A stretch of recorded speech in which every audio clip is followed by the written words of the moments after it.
Saya akan menjelaskan tentang tafsir al-Ma'ani. Yang pertama yang akan saya bahas yaitu tentang biografi dari penulis tafsir al-Ma'ani. Beliau bernama Al-Alusi. Nama lengkapnya adalah Abu Sana' Shihab al-Din al-Sayyid Mahmud Afandi Al-Alusi al-Baghdadi. Beliau lahir pada tahun 1217 Hijriah atau 1802 Masehi di Kurd, Baghdad, Irak. Dan beliau wafat pada hari Jumat 25 Zulqa'dah 1270 Hijriah atau 1854 Masehi di pemakaman keluarga, Kurd, Baghdad, Irak. Nama Al-Alusi berasal dari tempat kelahirannya yaitu yang bernama Alus, yaitu suatu tempat di tepi barat sungai Ufrat yang terletak di kota Abu Kamal dan kota Ramadi. Al-Alusi merupakan seorang mufti Baghdad, pendidik, pemikir, berpengetahuan luas, ulama besar, baik dalam bidang ilmu nakli maupun ilmu akli.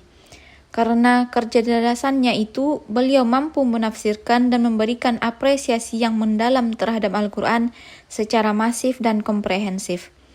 Adapun karya Al-Alusi selain tafsir al-Ma'ani adalah Hasyiyah A'la Syarhal Qard, Syarhal Salim fi al-Mantiq, dan karya-karya lainnya.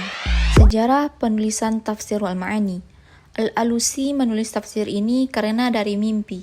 Walaupun sebenarnya sudah ada ide untuk menulis tafsir yang mencakup problematika yang dianggap urgent bagi masyarakat itu.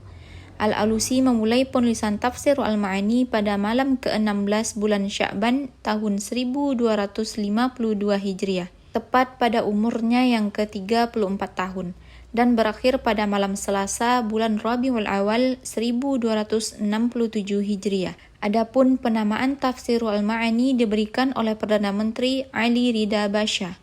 Tafsir karya Imam Al-Alusi ini merupakan kitab tafsir yang memiliki pembahasan yang cukup luas dan mencakup berbagai aspek. Di dalamnya disebutkan riwayat-riwayat dari ulama salaf dan khalaf. Kemudian di dalam menjelaskan maksud dari ayat yang ditafsirkan, Imam Al-Alusi menerangkan dengan penggunaan isyarat. Latar belakang penulisan kitab tafsir al-Ma'ani terkesan agak mistik. Beliau menulis terdorong oleh suatu mimpi.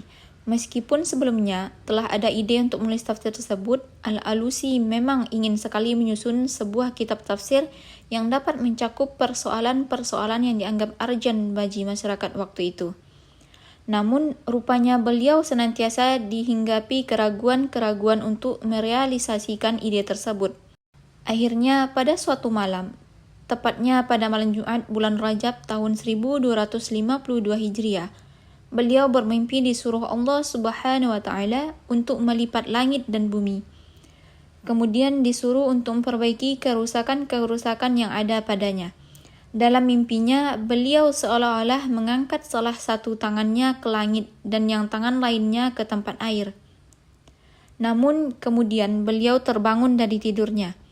Mimpi tersebut lalu ditakwilkan dan ternyata beliau menemukan jawabannya dalam sebuah kitab, bahwa mimpi itu merupakan isyarat untuk menyusun kitab tafsir.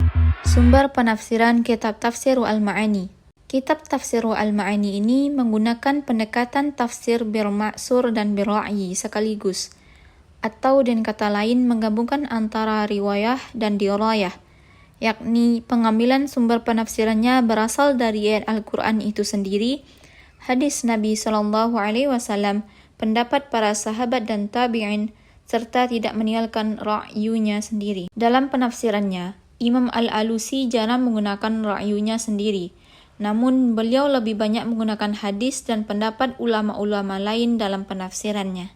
Metode penafsiran yang digunakan oleh Al-Alusi itu terbagi menjadi dua.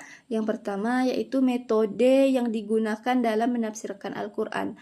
Metode dalam menafsirkan Al-Quran itu ialah metode tahlili, yang mana beliau menafsirkan secara terperinci, yaitu menafsirkan ayat-ayat Al-Quran dari berbagai segi yang terkandung dalam ayat-ayat yang ditafsirkan secara berurutan, sesuai dengan Mushaf Utsmani, yakni dimulai dari surah Al-Fatihah dan diakhiri dengan surah An-Nas.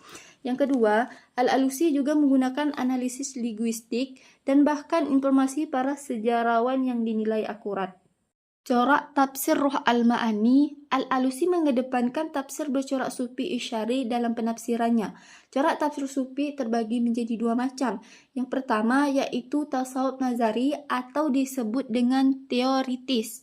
Ialah corak tafsir yang cenderung menafsirkan Al-Quran berdasarkan teori atau paham tasawuf, yang umumnya bertentangan dengan makna lahir ayat dan menyimpang dari pengertian bahasa.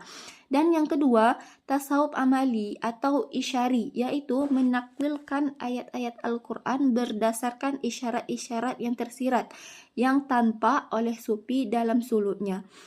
Al-Alusi menitikberatkan penafsiran yang tersurat, kemudian menelusuri makna tersirat yang samar dan tersembunyi di balik ayat-ayat secara kontekstual. Tafsir corak ini menjadi pilihan Al-Alusi karena dalam sufi, untuk mencapai makna tersirat suatu ayat harus terlebih dahulu menelusuri dan mengungkapkan makna tersurat ayat.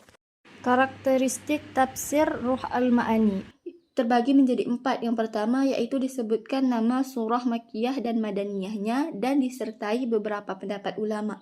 Yang kedua, lalu ditarjih atau diunggulkan pendapat yang kuat. Yang ketiga, menyebutkan keutamaan surah dan keistimewaannya. Dan yang terakhir, kemudian menafsirkan dengan ayat per ayat atau kata per kata. Contoh tafsir Al-Ma'ani ini dalam penafsirannya membahas makanan yang halal dan yang taib yang terdapat pada Quran Surah Al-Baqarah ayat 168 yang berbunyi Bismillahirrahmanirrahim. Ya ayyuhan nasu kulu mimma fil ardi halalan tayyiba wa la tattabi'u khutuwatis syaitan innahu lakum aduwwum mubin. Beliau menjelaskan makna isyari ayat tersebut dan dalam tafsirnya wal qawlu bi anna fil ayati ala hadha tafsiri ila nahyi anil akli alam tila'il ma'dati wasyahwati kadhibati li anna dhalika la yastatib.